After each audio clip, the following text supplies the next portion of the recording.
Welcome back. Now we are going to see about the respiration in animals. Okay, respiration in animals. ठीक आहे. बेटा आता हे समजण्यासाठी तुम्हाला एक छोटासा बेस सांगते जे ऑलरेडी तुम्हाला माहित आहे. C I think class 10th मध्ये स्टडी ऑफ ॲनिमल किंगडम हे असं ऐकलंय तुम्ही? स्टडी केलेलंच आहे ॲक्च्युअली. खूप काही डिटेलमध्ये नसेल लक्षात तरी काही प्रॉब्लेम नाही, पण ॲनिमल किंगडम थोडा आठवत असेल. आणि ह्या चॅप्टरमध्ये बेटा तुम्ही ना डिफरंट डिफरंट फायलम्स स्टडी केलाय. आठवलंय? फायलम्स असे कुठले कुठले होते? पॉरिफेरा. आठवलंय बाळांनो? पॉरिफेरा, Cnidaria or Coelenterata, then Tinophora was there, Platyhelminths, Aschelminths, then Annelida, then Arthropoda, then Mollusca, then Echinodermata, and then last it will be Hemichordata. So like this 1 to 10 total phylums were there. बराबर बेटा. Okay, तर हे names आता थोडे थोडे आठवले असतील. त्यानंतर आपण याच्यामध्येच चेक केलं होतं बेटा की लर्न केलं होतं की लेवल ऑफ ऑर्गनायझेशन काय हवंय मला? Level of organisation. I will write level of organisation. At least तुम्हाला एवढं तर लक्षात येत असेल ना बेटा, आठवत असेल की हे जे 10 फायलम्स आपण घेतले तर ह्या 10 फायलम्स मध्ये हे जे ऑर्गॅनिझम्स आहेत है की नाही, हे तर फक्त नॉन व्हर्टिब्रेट्सचे झालेले आहेत. प्लस पुढे अजून व्हर्टिब्रेट्स पण आहेत.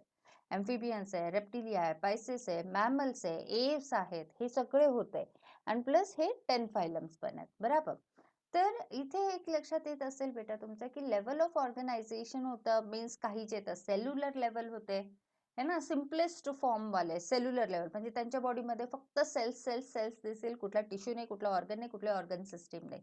सो कुठली लेवल घेतली बेटा मी? सगळ्यात simplest cellular level of organisation. Second level कोण होती की ह्या सेल्युलर पेक्षा थोडेसे जे हायेस्ट ऑर्गॅनिझम्स असतील, so they will form the tissue level of organisation. बराबर. After that they will form the organ, next the organ system, organ level of organization, and finally organ system level of organization असणार आहे. एवढं आठवतं बेटा? म्हणजे की हे यांची कॉम्प्लेक्सिटी हळूहळू वाढत चालली. आपण कशात येतोय? We will come in organ system level of organisation. ठीक आहे. ओके. तर हे तर होता, हा एक बेस झाला. दुसरं अजून एक बेटा की यू नो व्हॉट की जे आपण किंगडम ॲनिमलियामध्ये फायलम स्टडी केले होते, तर ते ना ॲक्वॅटिक पासून आपण स्टार्ट केले होते. जसं for example first phylum it is the porifera, sponges त्याच्यात येतात. तर हे ॲक्वॅटिक होते, म्हणजे की पाण्यात होते, मराईनमध्ये, नंतर मग फ्रेश वॉटरमध्ये, नंतर स्लोली स्लोली मॅम्फिबियन्स झाले, मॅम्फिबियन्स नंतर मग फर्दर टेरेस्ट्रियल झाले असे, हे की नाही. तर हे ऑर्गॅनिझम म्हणजे काय बेटा की ह्या सगळे जे काही लेवल ऑफ ऑर्गनायझेशन तर आहेच, प्लस देअर हॅबिटॅट्स. तर ऑर्गॅनिझमचा हॅबिटॅट पण काय होतं बेटा? डिफरंट होतं. मग आता तुम्ही विचार कराल की मॅडम हे सगळं का सांगता? हे का सांगते मी? बिकॉज यू नो व्हॉट की depending upon the level of organization and of course on the habitat.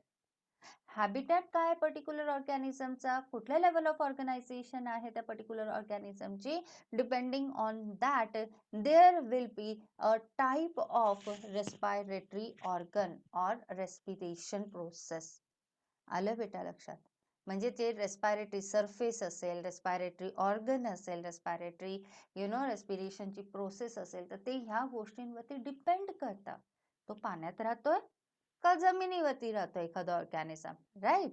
तर त्याच्यावरती ते डिपेंड करेल बेटा. जसं आपण एक्झाम्पल देतो, आपण ह्युमन बीइंग्स कुठे असतो? आपण लँडवरती. आपण गिल्स यूज करू का? No. what we will use according to our habitat, land वरती राहतो, we will use our lungs, right? So same तसं असणार. तसंच मग आपण इथे घेऊया फिश मध्ये. फिश काय यूज करते? फिश गिल्स यूज करते, फिश थोडीच लंग्स यूज करणार आहे. आलं बेटा लक्षात? येस. ओके. आता आपण पुढे जाऊया. हे सगळं मी क्लिअर करते. इथे काही कुठलाही एमसीक्यू नाही, मी जे सांगितलं तेच आहे बाळांनो. आता मेन पॉइंट जो आहे ना, तर तो आपण घेऊया सी इथे. You know what? You can see here इतकं आहे हे इथपर्यंत आहे पूर्ण. Okay, you can see here all these means this table it's very important. हे सगळे मी तुम्हाला with figures तुम्हाला समजावते चांगलं. And then you know what की तुम्हाला हे सगळं लर्न करायचं आहे because maybe हा ड्रॉ करायला येऊ शकतो पूर्णच्या पूर्ण टेबल और you know what की काही क्वेश्चन्स ते विचारू शकतात MCQs मध्ये. ठीक आहे. So I'm going to share the screen. New screen me share करते वेर इट इज ओके. चलो आता नीट लक्ष द्यायचं आहे. What exactly it is given. So first of all we will take the organism. मोठं करता येतं. येस, चेक करू बेटा. What is this? काय आहे ते सांगा आता. आपण ऑर्गॅनिझम घेतो. Yes, what which is this one? तुम्हाला लगेच लक्षात येत असेल, अजून जरी लक्षात येत नसेल तरी खाली लिहिलेलंच आहे ते, right? So what are these बेटा? These are sponges. स्पॉन्जेस कशामध्ये येत असतात? Sponges they come in the first phylum, that is simplest phylum, that is phylum porifera. आलं बाळांनो लक्षात? हे कोण आहे? स्पॉन्जेस आहे. स्पॉन्जेस कशात येत असतात? पॉरिफेरा मध्ये येतात. मग ते ठीक आहे, सगळ्यात सिम्पलेस्ट आहे. कुठे राहतात? ऑफकोर्स ॲक्वॅटिक आहे. Okay, and as they are aquatic बेटा, so here you can see की हे ना त्यांचे सेल मेम्ब्रेन्स जे असतात, हे सगळे सेल्स मिळून त्यांनी हे स्ट्रक्चर तयार, असं नाही की हा पूर्ण एकच सेल आहे. नो, सेल्स मिळून एक स्ट्रक्चर तयार केलंय. Porifera you can see here hole असतं बेटा, म्हणजे की एक असा फ्लावर पॉट कसं असणार आहे, like that. Suppose for example, पाणी आहे त्याच्यात ना. फॉर एक्झाम्पल बेटा, here my glass is there. ठीक आहे, पॉरिफेरा पण असेच असणार आहे. ही त्यांची बॉडी सरफेस आहे आणि इथे हा मोठा होल असतो. मग काय, आणि इथे पण छोटे छोटे छोटे छोटे ओपनिंग्स असतात, पोर्स असतात. हे दिसतात तुम्हाला, हे छोटे छोटे पोर्स असतात. आणि आजूबाजूला काय प्रेझेंट आहे? पाणी आहे. तर पाणी इकडून आत जाणार, इथे येणार आणि इकडून बाहेर येणार, लाईक दॅट. सो ऍक्च्युली इथे आपण काय घ्यायचं आहे? Where is the MCQ? That sponges they respire by simple diffusion through plasma membrane and surrounding water. ठीक आहे बेटा, हे ऍक्च्युली NCERT मध्ये दिलेलं आहे की प्लाझ्मा जे येतं त्यांचं रेस्पिरेशन कशाच्या थ्रू होणार आहे? तर सिंपल डिफ्युजनच्या थ्रू होत आहे. What is plasma membrane? Plasma membrane काय? प्लाझ्मा मेम्ब्रेन म्हणजे की सेल मेम्ब्रेन. म्हणजे जर यांचं आपण असं सेल घेणार आहे, हे त्याचं न्यूक्लियस आहे, ही सेल मेम्ब्रेन म्हणजे प्लाझ्मा मेम्ब्रेन. बरोबर. यांच्या आजूबाजूला कोण प्रेझेंट आहे? वॉटर प्रेझेंट आहे. वॉटर मध्ये काय प्रेझेंट आहे? H2O. वॉटर म्हणजे की H2O, म्हणजे की तिथे ऑक्सिजन प्रेझेंट आहे. आणि यांच्यामध्ये कोण आहे? CO2 फॉर्म झालाय. सिंपल. ही जी सेल मेम्ब्रेन आहे, मेम्ब्रेन मधून CO2 बाहेर येतो, वॉटर मधलं जो डिझॉल्व्ड ऑक्सिजन आहे तो आत येतो. झालं. So what is this? Simple diffusion through what? Plasma membrane and surrounding water. Surrounding water आणि प्लाझ्मा मेम्ब्रेनच्या मध्ये तिथे असणार आहे. सिंपल आहे बेटा. ओके, सो लक्षात घ्या, फिगर कडे पण नीट लक्ष द्या, असं बघत राहा. येस, पॉरिफेरा आहे, सिंपल आहे. सो रेस्पिरेशन कसं करणार आहे? तर डिफ्युजन प्रोसेसने करतील. कशाच्या through? Plasma membrane and surrounding वॉटरच्या थ्रू. ओके, तुम्हाला सांगू अजून पण आहे बेटा. आता हे सेकंड एक एक्झाम्पल आहे त्याच्यामध्येच. ठीक आहे, जे आता आपण बघितलं ना सिंपल डिफ्युजन, तर सिंपल डिफ्युजनच्या थ्रू अजून कोण which are the other organisms which can respire? So here you can see beta, this is paramecium. You can see here, yes, paramecium है, kingdom protista. बराबर. So kingdom protista हे phylum नाही आहे, नीट लक्ष द्या. हे किंगडम आहे, किंगडम प्रोटिस्टा आहे. जसं किंगडम प्लांट आहे, किंगडम ॲनिमलिया. त्याच्यानंतर जे आहे तर इथे आपण मॉनेरा होता, तर तसंच फंगाय होता. तसंच इथे अजून एक प्रोटिस्टा पण आहे. सो किंगडम प्रोटिस्टा मध्ये इथे आपण घेतो ते पण ॲक्वॅटिकच असतात. खूप सारे डिफरंट टाइप्स असतात. अमिबा असणार आहे त्याच्यामधून एक मी घेतलेला आहे, this one, that is paramecium. So हे पण बेटा तुम्ही बघू शकतात की युनिसेल्युलर आहे पॅरामेशियम प्रोटिस्टा. अँड ऑफकोर्स ही त्याची प्लाझ्मा मेम्ब्रेन आहे, सेल मेम्ब्रेन आहे. इथे आजूबाजूला वॉटर प्रेझेंट आहे अँड देन याच्या थ्रू जे वॉटर आणि सेल मेम्ब्रेनच्या थ्रू एक्सचेंज ऑफ गॅसेस होणार आहे. ठीक आहे. Now next it is again beta, you can see yes, the second number phylum, that is Coelenterata. इथे आपण काय बघतोय? ठीक आहे, हे सगळं काही बघू नका, तर फक्त एक सुंदरसं चित्र आहे. ओके, ठीक आहे. आणि इथे आपण काय दिसतंय? येस, ही जे आहे दॅट इज अ जेलीफिश.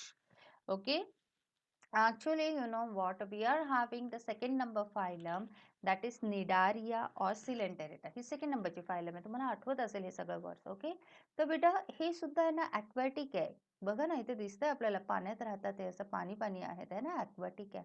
आणि यू नो व्हॉट बेटा, they also respire by simple diffusion, है ना, through the plasma membrane. त्यांचं जे सेल आहे, बिकॉज हे पण cellular level tissue level organization आहे. हिअर इथे जे येतं सिलेंटेरेटामध्ये टिश्यू लेवल ऑफ ऑर्गनायझेशन आहे. So through the cells plasma membrane only exchange of gases directly body सरफेसच्या थ्रू होणार आहे. ओके, then next आहे बेटा, yes very important, that is actually the second one, flat worms. आता इथे नीट लक्षात आहे काय काय घ्यायचं. फ्लॅट वर्म आपण घेतोय. ओके, हा कोण आहे बेटा? प्लॅनेरिया. याला तर बघितलं बघितलं लगेच लक्षात येतं की अच्छा एकदम फ्लॅट वर्म आहे, प्लॅनेरिया आहे. Yes, so it comes in the platyhelminthes. Which helminthes बेटा? Platyhelminthes, 4th number phylum. Okay, तर फ्लॅट वर्म आहे ना, प्लॅनेरिया आहे ना. आता याच्यामध्ये टिश्यू लेवल ऑफ ऑर्गनायझेशन तर आहे, ऑर्गन लेवल ऑफ ऑर्गनायझेशन आहे ऍक्च्युअली. सो इथे आता काय असणार आहे, तर of course here it will also respire through the plasma membrane, कारण ॲक्वॅटिक आहे, पाण्यातच राहतोय तो, किंवा सेमी ॲक्वॅटिक पण असू शकतो तो प्लॅनेरिया. बरोबर. सो याचे सुद्धा जे तर डिफ्युजन जे आहे गॅसेस O2 आणि CO2 मध्ये, तर हे प्लाझ्मा मेम्ब्रेन म्हणजे याचे जे सेल्स आहेत त्यांच्या थ्रू होऊ शकतं, किंवा त्यांची ही जी बॉडी सरफेस आहे, तर बॉडी सरफेस एकदम मॉइस्ट आहे, तर ह्या बॉडी सरफेसच्या थ्रू सुद्धा एक्सचेंज ऑफ गॅसेस होऊ शकतात मग काय. ठीक आहे, सो इथे आपल्याला हा पॉइंट नीट लक्षात ठेवायचा आहे. पुढे आहे बेटा की yes, this is what the earthworm. Annelida मध्ये येत आहे earthworm. It comes under the phylum annelida, है की नाही, 6 नंबर फायलम ॲनेलिडा. तर अर्थवर्म जे आहे बेटा, तर यांची स्किन तुम्ही बघू शकता, तर मॉइस्ट स्किन आहे, ज्याला आपण क्युटिकल म्हणतो. What we say, cuticle. So through this cuticle moist skin also there is earthworms, they can respire. ठीक आहे. Further, oh, again here this will also come in the Annelida. निरीस कसा दिसतो ते बघून घ्या, सुंदर आहे. निरीस आहे, तर निरीस नंतर मग अर्थवर्म, नंतर लीच, हे सगळे जे ते इवन द प्लॅनेरिया, हे सगळे जे येतात ते through their plasma membrane only, यांचं जे सेल मेम्ब्रेन असतं त्याच्या थ्रूच ते डिफ्यूज करतात. O2 अँड CO2 एक्सचेंज होणार आहे. What is this? This is leech. What is this? This is leech. हे ना हातावर आहे बेटा, हे लीच आहे ना, तर हे हातावरती आहे. तर तुम्ही बघू शकतात लीच, हे सगळं एकदम ना डिटेलमध्ये ऑफकोर्स किंगडम ॲनिमलिया ह्या चॅप्टरमध्ये येईल. त्या ब्लड सकिंग आहे हे. ओके, याच्यावरती 2-3 MCQs आहेत मस्तपैकी. तर ही जी लीच आहे बेटा, तर ॲनेलिडामध्ये, so leech also it will also be respiring through the you know what, की through the plasma membrane only. Okay, आणि किंवा मग मॉइस्ट स्किन जी असेल तर त्याच्या थ्रू ते करू शकतात मग ते, you know, exchange of gases. Okay, now next it comes about the हे कसं काय आलं आता मला सांगायचं आहे. फ्रॉग आलेला आहे. Okay, yes, frog. सुंदरसा फ्रॉग आहे, तुम्ही बघू शकता किती सुंदर कलर्स घेतलेले आहेत इथे. हा फ्रॉग आहे. अँड येस बेटा, frog means amphibian. Of course we know about the frogs. तिथे टॅडपोल लार्वा पण आहे, तिथे पुढे आपण घेणार आहोत. सो फ्रॉग मध्ये सुद्धा जे तर through their moist skin they can respire. How he is looking, no? Now next it is about the arthropoda. Yes बेटा, 7th number phylum it is arthropoda. So arthropoda मध्ये कोण येतं बेटा? जसं कॉक्रोच आहे, कॉक्रोच सारखे इन्सेक्ट्स येणार आहेत तिथे. आणि यू नो वॉट बेटा, की हे जे कॉक्रोचेस असतात ना, तर कॉक्रोचेस ही बॉडी सरफेस, सपोज आता ही इकडून बॉडी सरफेस आहे लॅटरल साईडची, तर ही इथे घेतलेली, this is body surface. What you can see बेटा, इथे MCQ आहे की in the cockroaches you can see की बॉडी सरफेस होती, जसं आता हा बॉडी सरफेस आहे आणि इथे हे ओपनिंग्स आहे आपल्या नॉस्ट्रिल्स आहेत, तर तसं यांना ना साईडने असते मग ते openings are present and known as what, spiracles. MCQ आहे बेटा, स्पिरॅकल्स. आणि व्हॉट यू कॅन सी की स्पिरॅकल्सला लागून आहे ना लगेच ट्रॅकिया प्रेझेंट आहे बेटा. ठीक आहे, जसं आपला ट्रॅकिया आहे, मग ब्रॉन्का आहे, ब्रॉन्किओल्स आहे, तसंच इथे यांचं कसं असणार आहे की ट्रॅकिया आहे, you can see cartilaginous rings है ना, trachea and then tracheoles again bifurcate होतं and then finally tracheoles are present. ठीक आहे, हे सुद्धा 11th मध्ये कॉक्रोचचं एक चॅप्टर आहे फुल्ली, तर तिथे ते डिटेलमध्ये आहे मग ते. Okay, so here what we are interested that in cockroaches or in arthropoda. Arthropoda मध्ये कोण येतं? Arthro and poda. Yes, all the insects will come. So of course ते टेरेस्ट्रियल आहे बेटा, सो त्यांच्यामध्ये काय प्रेझेंट असणार आहे? हे network of trachea, tracheal tubes and spiracles are present. ठीक आहे, सो हे नेटवर्क प्रेझेंट आहे ट्रॅकी आणि ट्रॅकियल ट्यूबचे आणि हे ओपनिंग्स प्रेझेंट आहे. Okay, so this was about the Arthropoda. Okay, then comes about, आता इथे थोडंसं इम्पॉर्टंट आहे बेटा, जरा नीट लक्ष द्या. नवीन कन्सेप्ट आहे. अरेक्निड्स लाईक स्पायडर्स अँड स्कॉर्पियन्स. हे कुठले? स्पायडर आहे, इमॅजिन करा स्पायडर, अच्छा, आणि स्कॉर्पियन. ओके, हे इमॅजिन करा. तर हे सगळे, हे जे दोघं आहेत ना बेटा, ते कम अंडर अरेक्निड्स. अरेक्निड्स या ग्रुपमध्ये येतात. ऑफकोर्स हे कोण आहे? तर टेरेस्ट्रियल, ॲक्वेटिक थोडीच आहे टेरेस्ट्रियल, पण हे इम्पॉर्टंट आहे बेटा, that they show book lungs. आता इमॅजिन करा बुक लंग्स आहेत बेटा तिथे स्कॉर्पियन्स मध्ये. ठीक आहे, बघा स्कॉर्पियन त्याचं घेतलेलं आहे बुक लंग. आता हे ना एकदम सिंपल दिलेलं आहे. बुक लंग्स म्हणजे की लंग्स कसे दिसतात? बुक सारखे. बुकचे कसे पेजेस दिसतात आपल्याला, like that you can see here बेटा. सी हे पेजेस, बुकचे पेजेस कसे दिसतात, नोटबुकचे बुकचे pages. So like that the lungs they look, है ना. सो त्याला आपण म्हणायचं बुक लंग्स. तो हे इम्पॉर्टंट आहे MCQ. Yes, so that is important. Okay, फक्त नेम्स लक्षात घ्या. ओके, नाव व्हेरी इम्पॉर्टंट अगेन MCQ. आता इथे काय दिसतंय तर ते बघू आपण. जसं आपण बुक लंग्स घेतलं होतं बेटा, तर तसंच आपल्याकडे जर सपोज जर यु नो वॉट गिल्स असते. Gills looks like the book only. So of course the book gills. Okay, so here you can see, yes, see here, these are the gills and they look like the books, so they are the book gills. तो एक important झाला MCQ. मी अजून एक सांगते की अजून काय MCQ. हा दिसतंय, हे वर्ड दिसतंय लायम्युलस. बेटा दिस इज लायम्युलस. हा बघा, हा this is limulus. And what is this limulus? It is king crab. मी सांगते, हा या चॅप्टर मधला MCQ नाही आहे, किंगडम ॲनिमलियाचाच MCQ आहे, NCERTचा नीटचा MCQ आहे. Who is the living fossil animal? ना, living fossil animal. What is the meaning of living fossil? मी नवीन जे मुलं आहेत, म्हणजे नीटचे जे स्टुडंट्स आहेत त्यांच्यासाठी सांगते. Living fossil, living fossil means what बेटा? फॉसिल म्हणजे माहिती आहे ना, डेड रिमेन्स, है ना, अवशेष ज्याला म्हणतो ते. आणि लिव्हिंग आहे याचा अर्थ बेटा की ही असे स्पीशीज असणारे की ज्यांचे फॉसिल्स खूप जास्त आहे नंबरमध्ये as compare to the living one. म्हणजे फॉसिल्स पण खूप आहेत आणि लिव्हिंग पण आहेत. तर असे हे लिव्हिंग फॉसिल्स हे ॲनिमल्समध्ये, तसंच प्लांट्समध्ये पण असतात. So here you can see living fossil, तर हे ॲनिमल्समध्ये. So who? इट इज अर्थ्रोपोडामध्ये किंग क्रॅब मीन्स लायमोलस. मस्त आहे, king crab, limulus, living fossil. आणि तसंच आहे ना बेटा, here what is this? This is a snail. And snail, it comes under the mollusca. Which phylum? It comes under the 8th number phylum, that is mollusca. मग बेटा ह्या दोघांमध्ये काय असणार आहे? ऑफकोर्स हे aquatic आहे. So book gills will be there. Here you can see, इथे बघा हे गिल्स आहे, बुक गिल्स. काहीच नाही, सिंपल आहे. बुक लंग्स, बुक गिल्स तसंच आहे. बुक सारखे दिसतात तर झाले मग book lungs, book gills. Okay, तर ते झालंय. ओके, आता नेक्स्ट आपण घेतोय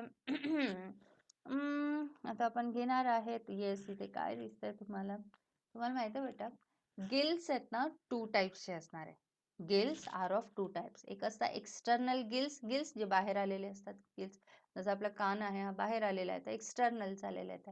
काही काहींचे हात असतात, कुणाचे? ह्युमन बिंगचे नाही, असं काही ॲनिमल्सचे हात असतात, तर ते इंटरनल झाले. तसंच हे एक्सटर्नल गिल्स आणि काहींच्या आतमध्ये फिशेसमध्ये तर इंटरनल गिल्स. मग आता इथे खूप इम्पॉर्टंट पॉईंट मी तुम्हाला सांगते बेटा की that is external gills. What you can see? अरे this is the tadpole larva of frog. Frog आहे, त्याचा टॅडपोल लार्वा आहे. And these are the gills. आणि हे एक्सटर्नली आलेले आहेत. कानं कशी येतात आपल्याला तशी, है ना. So here you can C, of course आता एम्फिबियन आहे. Frog is what? Frog is amphibian. Frogs respire through moist skin also on land. बराबर, लँडवरती तर ते करणारच आहे जर असतील तर. ओके, स्किनच्या थ्रू, म्हणजे की जेव्हा पाण्यात असतात तर गिल्सच्या थ्रू, आणि जेव्हा याच्यावरती लँडवरती येतात तर स्किनच्या थ्रू ते रिस्पायर करतात. हे इम्पॉर्टंट लाईन आहे बेटा, की हे जे आहे तर ओल्ड सिलेबस मधल्या बुकमध्ये होता. That frogs eliminate CO2 carbon dioxide 2.5 times faster than through their skin than their lungs. Frog imagine करा, फ्रॉगच्या स्किनच्या थ्रू CO2 चं जे एक्सचेंज आहे, रेस्पिरेशन आहे, 2.5 टाइम्स जास्त असणार आहे as compare to their lungs. आले बेटा लक्षात. सो एक्सटर्नल गिल्स घेतले तर कुठे टाकायचं आपल्याला? Tadpole larva of frog. अजून सांगते तुम्हाला tadpole larva, external gills. Oh my god, what is this? हे बघा छोटे छोटे छोटे छोटे. हां, सॅलमेंडर. सॅलमेंडर आणि अजून आहे न्यूट्स असं एक वर्ड आलेलं आहे, NEWTS, न्यूट्स. तो पण एक सॅलमेंडरचाच टाईप आहे. तुम्ही बघू शकता, हा तर ठीक आहे की सॅलमेंडर आहे. And what is this? This is actually the larva of a salamander. Amphibian मध्ये येतोय बेटा. आणि तुम्ही बघू शकता external gills are present. So salamander, newts, then newts and then tadpole larva of the frog. They show external gills. ठीक आहे बेटा. Now next it is about the fish. मग फिश कशाने खातात? फिश ते सोपं आहे. फिश मध्ये एक्सटर्नल की इंटरनल? फिश मध्ये असणारे इंटरनल गिल्स असतील. ठीक आहे. And then last one more point is there की जसं आता रेप्टाइल्स असतील, बर्ड्स असतील, मॅमल्स असतील. रेप्टाइल्स, बर्ड्स, मॅमल्स हे टेरेस्ट्रियल आहे, जमिनीवरती चालतात, टेरेस्ट्रियल आहे. So of course they will respire through their lungs. ठीक आहे. नाव बेटा I want to say tell you one thing about the turtles. इथे जवळ ना एक वेगळा पॉइंट आहे बेटा. येस ऑफकोर्स NCERTचा पण पॉइंट आहे आणि दुसऱ्या एका चॅप्टर मधला पण पॉइंट आहे. Okay, you can see here बेटा दिस इज टर्टल. ठीक आहे. What is this? This is a turtle. Turtle मध्ये बेटा तुम्ही बघू शकता हा त्याचा पाठीमागचा पार्ट येतो, बरोबर. बॅक एंड, हाइंड एंड असणार आहे. या हाइंड एंड मध्ये ना बेटा देर इज अन ओपनिंग, एक ओपनिंग असतं. and through this opening you know what की turtles they can excrete, excretion ते होऊ शकतं. युरिनेशन ते त्याच ओपनिंगच्या थ्रू युरिनेट पण करू शकतात. आणि त्याच ओपनिंगच्या through they can lay their eggs also. एकाच ओपनिंग कडून हे सगळं करतात. आणि you know what that opening it is known as cloaca. हा जो वर्ड आहे ना it's very important. It's of NCERT actually, but आता ह्या वर्षी आपल्या सिलेबसमध्ये पण आलेला. So that opening it is cloaca. Very important MCQ. आणि यू नो वॉट बेटा की वेन तुम्हाला माहित असेल ना हायबरनेशन, एस्टिवेशन असे वर्ड्स असतात. म्हणजे विंटर स्लीप, देन समर स्लीप. म्हणजे की टर्टल काय करतो ना, टर्टल शोज विंटर स्लीप और हायबरनेशन. हे पण लक्षात घ्या. विंटर स्लीप और हायबरनेशन मीन्स वॉट, जेव्हा थंडीचे दिवस येतात ना ॲट दॅट टाइम टर्टल्स ना एकदम शांत होऊन जातात है ना. म्हणजे की फक्त जिवंत राहतात पण बाकी कुठल्या काही ऍक्टिव्हिटीज करत नाही. ते स्लीप करतात, डीप स्लीप असतात त्याच्यामध्ये. विंटर स्लीप म्हणतो, hibernation. So at that time जी त्यांची रेस्पिरेशन प्रोसेस असते, तर that respiration process, exchange of gases also occurs through this cloaca. आलं बेटा लक्षात? So what is cloaca? Okay, so what they are saying बेटा, टर्टल्स जे असतात they use lungs for respiration outside the water but use cloaca when under water. Okay बेटा, लक्षात आलं असेल कुठले कुठले ते पॉइंट्स आहे. So here we will finish this. Okay, so एकदम रीड करा, लर्न करा, फिगर्सकडे बघत राहा, पॉज करा व्हिडिओला जेव्हा तुम्ही ते लर्न करत असाल तेव्हा. बघत राहा, अच्छा असं असं आहे. अँड ॲट दॅट टाइम म्हणजे फक्त क्लोयाक आहे हे सगळं नाही म्हणत आहे मी, पण सगळे जेवढे पण फिगर्स आहे, एक्सटर्नल गिल्स आहे, छान छान फिगर्स आहे. so that you will never forget beta. Okay, chalo then, bye bye.